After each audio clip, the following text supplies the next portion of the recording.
What's up, Trinity? Pastor Sean here with your Trinity Minute for this week, coming to you from the back of the site. There you go, you can see the building behind me. Things are moving here today. I've seen, I don't know how many different trades.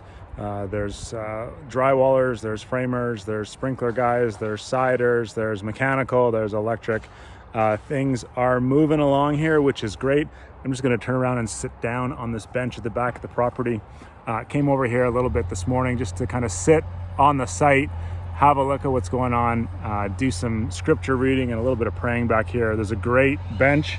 You may have to fight off one or two spiders, but hey, it's not a bad spot to come and sit. Hopefully you can still hear me over that lift. That's the siders lift over there, but just a couple of things I do want to mention this week. Lots of things are kicking off. Both ladies' Bible studies kicked off this week or are kicking off this week.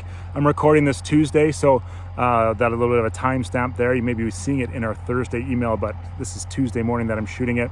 Our youth group starts tomorrow, so that's Wednesday, down at Centennial Park, 6:30 to 8:30. That's for grades 4 to 8. Really excited about them starting up for the new year.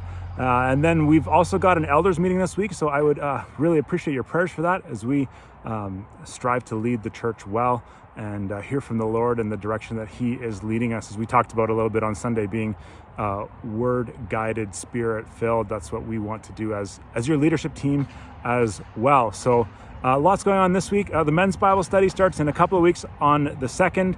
The Monday night care group starts, I believe, next week. No, 2 weeks. 29th is when that one starts. Just had to get the date and the calendar lined up in my head. But yeah, lots going on. Really excited about that.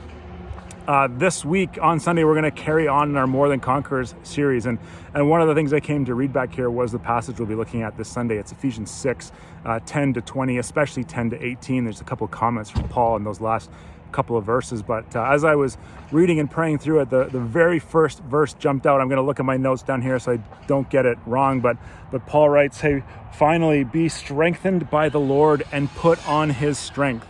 I don't know about you, but I tend towards trying to do things in my own strength. So sometimes when I sit and read the Bible, I need to read a good chunk. Sometimes the Lord grabs me after the first few words and just says, no, let's stop and sit here and pray through this one for a bit. And that was the case for me this morning. How often do I try to do things in my strength when God has offered me His?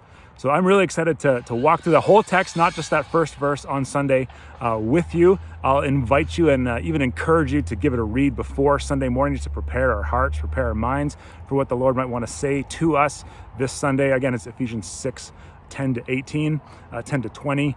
And yeah, we'll see you at 9:30 over at CanGolf. We'll be online as well at live.trinitycanmore.com. We'll see you then.